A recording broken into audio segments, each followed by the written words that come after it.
The Fourth Coalition against Napoleon's French Empire was defeated in a war spanning 1806 to 1807. Coalition partners included Prussia, Russia, Saxony, Sweden, and Great Britain. Several members of the coalition had previously been fighting France as part of the Third Coalition, and there was no intervening period of general peace. On 9 October 1806, Prussia joined a renewed coalition. Fearing the rise in French power after the defeat of Austria and establishment of the French-sponsored Confederation of the Rhine, Prussia and Russia mobilized for a fresh campaign, and Prussian troops massed in Saxony. Napoleon decisively defeated the Prussians in a lightning campaign that culminated at the Battle of Jena-Auerstedt on 14 October 1806. French forces under Napoleon occupied Prussia, pursued the remnants of the shattered Prussian army, and captured Berlin on 25 October 1806. They then advanced all the way to East Prussia, Poland and the Russian frontier, where they fought an inconclusive battle against the Russians at the Battle of Eylau on 7–8 February 1807. Napoleon's advance on the Russian frontier was briefly checked during the spring as he revitalized his army. Russian forces were finally crushed by the French at the Battle of Friedland on 14 June 1807, and 3 days later Russia asked for a truce. By the treaties of Tilsit in July 1807, France made peace with Russia, which agreed to join the continental system. The treaty, however, was particularly harsh on Prussia as Napoleon demanded much of Prussia's territory along the Lower Rhine west of the Elbe, and in what was part of the former Polish-Lithuanian Commonwealth, respectively. These acquisitions were incorporated into his brother Jerome Bonaparte's new Kingdom of Westphalia, and established the Duchy of Warsaw. The end of the war saw Napoleon master of almost all of Western and Central continental Europe, except for Spain, Portugal, Austria and several other smaller states. Origins: the Fourth Coalition of Prussia, Russia, Saxony, Sweden and Britain formed against France within months of the collapse of the previous coalition. Following his triumph at the Battle of Austerlitz and the subsequent demise of the Third Coalition, Napoleon looked forward to achieving a general peace in Europe, especially with his two main remaining antagonists, Britain and Russia. Meanwhile, he sought to isolate Prussia from the influence of these two powers by offering a tentative alliance, while also seeking to curb Prussia's political and military influence among the German states. Despite the death of William Pitt in January 1806, Britain and the new Whig administration remained committed to checking the growing power of France. Peace overtures between the two nations early in the new year proved ineffectual due to the still unresolved issues that had led to the breakdown of the Peace of Amiens. One point of contention was the fate of Hanover, a German electorate in personal union with the British monarchy that had been occupied by France since 1803. Dispute over this state would eventually become a casus belli for both Britain and Prussia against France. This issue also dragged Sweden into the war, whose forces had been deployed there as part of the effort to liberate Hanover during the War of the previous coalition. The path to war seemed inevitable after French forces ejected the Swedish troops in April 1806. Apart from some naval clashes and the peripheral Battle of Meynier in southern Italy in July 1806, the main conflicts between Britain and France during the Fourth Coalition would involve no direct general military confrontation. Rather, there was an escalation in the ongoing economic warfare between the two powers. With Britain still retaining its dominance of the seas, Napoleon looked to break this dominance with his issuance of the Berlin Decree and the beginnings of his continental system. Britain retaliated with its orders in council several months later. In the meantime, Russia spent most of 1806 still licking its wounds from the previous year's campaign. Napoleon had hoped to establish peace with Russia, and a tentative peace treaty was signed in July 1806. but this was vetoed by Tsar Alexander I, and the two powers remained at war. Though nominally an ally in the coalition, Russia remained a dormant entity for much of the year. Russian forces would not fully come into play in the war until late 1806, when Napoleon entered Poland. Finally, Prussia had remained at peace with France the previous year, though it did come close to joining the Allies in the Third Coalition. A French corps led by Marshal Bernadotte had illegally violated the neutrality of Ansbach in Prussian territory on their march to face the Austrians and Russians. Anger by Prussia at this trespass was quickly tempered by the results of Austerlitz, and a convention of continued peace with France was signed 2 weeks after that battle at Schönbrunn. This convention was modified in a formal treaty 2 months later, with one clause in effect promising to give Hanover to Prussia in exchange for Ansbach's being awarded to France's ally Bavaria. In addition, on 15 March 1806, Napoleon elevated his brother-in-law Marshal Joachim Murat to become ruler of the Grand Duchy of Bergen-Cleves. Murat exacerbated Prussian enmity by tactlessly ejecting a Prussian garrison that was stationed in his newly acquired realm, prompting a stern rebuke from Napoleon. Relations between France and Prussia quickly soured when Prussia eventually discovered that Napoleon had secretly promised to return sovereignty of Hanover back to Britain during his abortive peace negotiations with the British. This duplicity by the French would be one of the main causes for Prussia declaring war that autumn. Another cause was Napoleon's formation in July 1806 of the Confederation of the Rhine out of the various German states which constituted the Rhineland and other parts of Western Germany, a virtual satellite of the French Empire with Napoleon as its protector. The Confederation was intended to act as a buffer state from any future aggressions from Austria, Russia or Prussia against France. The formation of the Confederation was the final nail in the coffin of the moribund Holy Roman Empire and subsequently its last Habsburg emperor. Francis II changed his title to simply Francis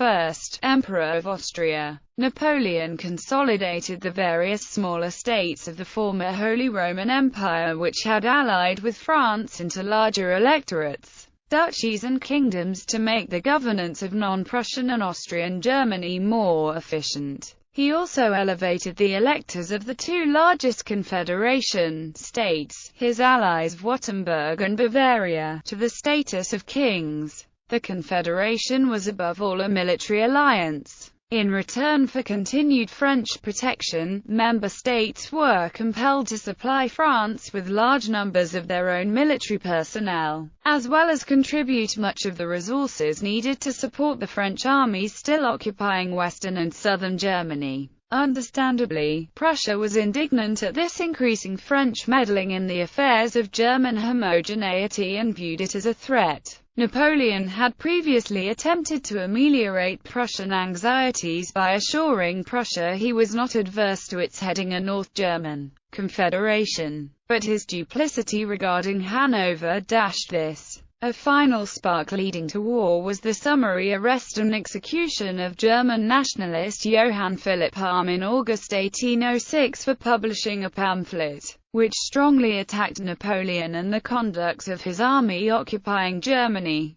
After giving Napoleon an ultimatum on 1 October 1806, Prussia finally decided to contend militarily with the French Emperor. Prussian campaign, influenced by his wife Queen Louise and the war party in Berlin. Another course of action might have involved openly declaring war the previous year and joining Austria and Russia in the Third Coalition. In fact, the Tsar had visited the Prussian king and queen at the tomb of Frederick the Great in Potsdam that very autumn, and the monarchs secretly swore to make common cause against Napoleon. Had Prussian forces been engaged against the French in 1805, this might have contained Napoleon and prevented the eventual Allied disaster at Austerlitz. In any event, Prussia vacillated in the face of the swift French invasion of Austria and then hastily professed neutrality once the Third Coalition was crushed. When Prussia did eventually declare war against France in 1806, its main ally the Russians still remained far away, remobilizing. The electorate of Saxony would be Prussia's sole German ally. Napoleon could scarcely believe Prussia would be so foolish to take him on in a straight fight with hardly any allies at hand on its side,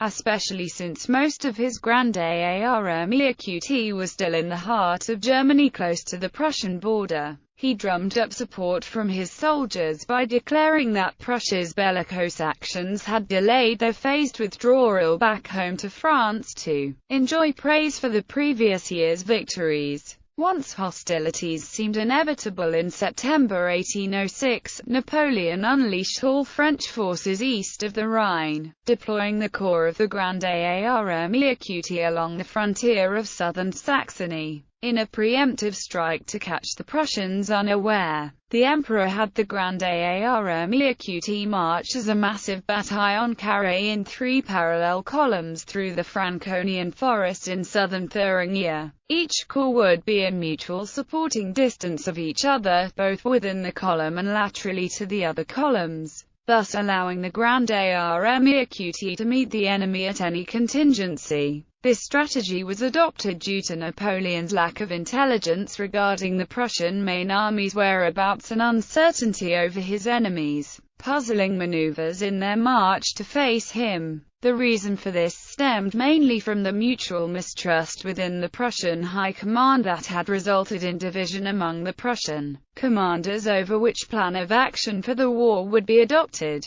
Despite the deficiency in pinpointing the main Prussian army's exact position, Napoleon correctly surmised their probable concentration in the vicinity of Erfurt and formulated a general plan of a thrust down the Saale Valley, enveloping the left flank of where he believed the Prussians were located and thus cutting off their communications and line of retreat to Berlin. In the first clash on 9 October 1806, a Prussian division was brushed aside in the Battle of Schleiz. The following day, Marshal Lannes crushed a Prussian division at Seelfeld, where the popular Prince Louis Ferdinand was killed. At the double battle of Jena-Auerstedt on 14 October, Napoleon smashed a Prussian army led by Frederick Louis, Prince of Hohenlohe-Ingelfingen and Ernst von Ruschel at Jena, while his Marshal Louis Nicholas Davout routed Charles William Ferdinand, Duke of Brunswick's main army at Auerstedt.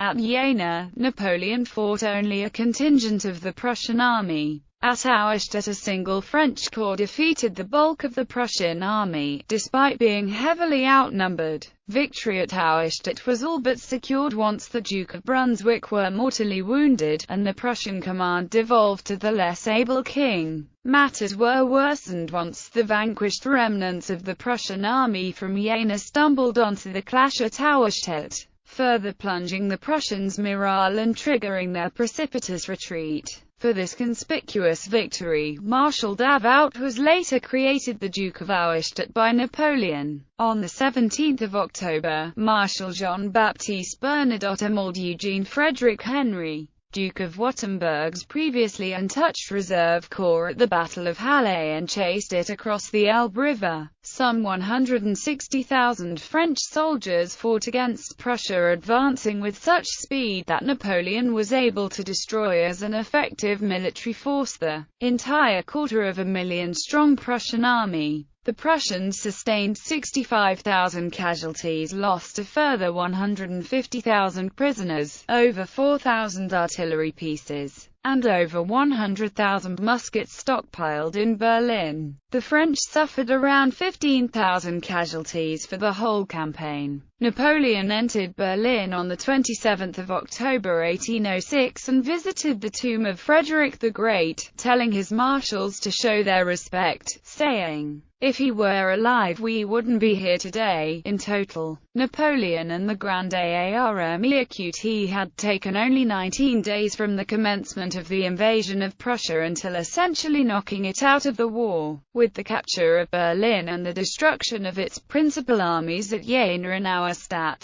most of the shattered remnants of the Prussian army escaped to refuge in eastern Prussia near Königsberg, eventually to link up with the approaching Russians and continue the fight. Meanwhile, Saxony was elevated to a kingdom on the 11th of December 1806 upon allying with France and joining the Confederation of the Rhine, thereby leaving the Allied coalition. In Berlin, Napoleon issued the Berlin Decree on the 21st of November 1806 to bring into effect the Continental System. This policy aimed to control the trade of all European countries. The ostensible goal was to weaken the British economy by closing French-controlled territory to its trade. But British merchants smuggled in many goods, and the Continental System was not a powerful weapon of economic war. Polish, Russian and Swedish campaigns. Towards the end of 1806, the French entered Poland and Napoleon Bonaparte created a new Duchy of Warsaw, to be ruled by his new ally Frederick Augustus I of Saxony. The area of the duchy had already been liberated by a popular uprising that had escalated from anti-conscription rioting. Napoleon then turned north to confront the approaching Russian armies and to attempt to capture the temporary Prussian capital at Königsberg.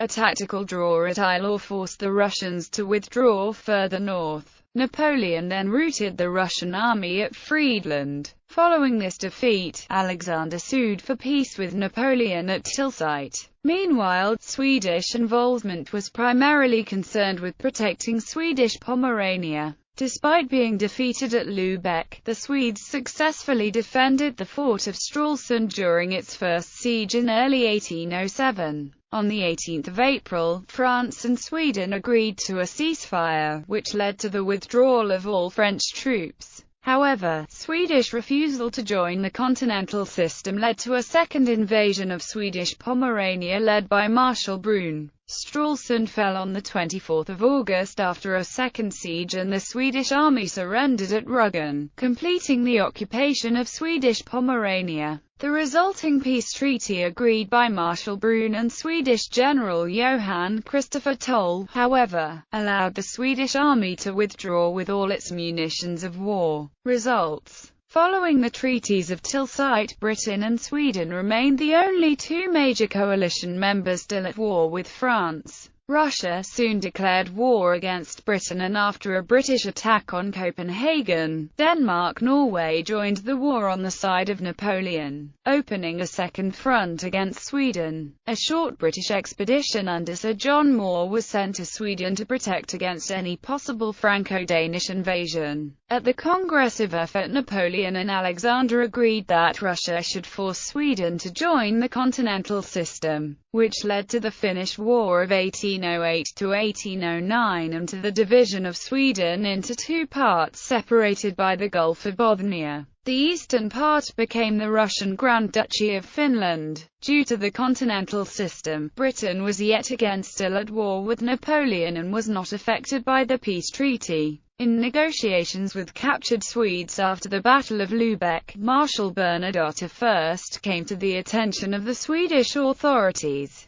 This would set in motion a chain of events that eventually led to him being elected heir to the Swedish throne, and later King Charles XIV John of Sweden. As for the French, after the Treaty of Tilsit, the empire was seemingly at its zenith. Flush with triumph and deeming France free from any immediate obligations in Central and Eastern Europe, Napoleon decided to capture the Iberian ports of Britain's longtime ally Portugal. His main aim was to close off another strip of the European coast and a major source for British trade. On the 27th of October 1807, Spain's Prime Minister Manuel de Godoy signed the Treaty of Fontainebleau with France, by which, in return for the alliance and passage of French armies through its realm, Spain would receive Portuguese territory. In November 1807, after the refusal of Prince Regent John of Portugal to join the Continental System, Napoleon sent an army into Spain under General John Andoche Junot with the aim of invading Portugal. Napoleon soon embroiled himself and France in Spain's internal power struggles within its royal family, eventually leading to the Spanish populace turning on the French occupiers and the beginning of the Peninsular War.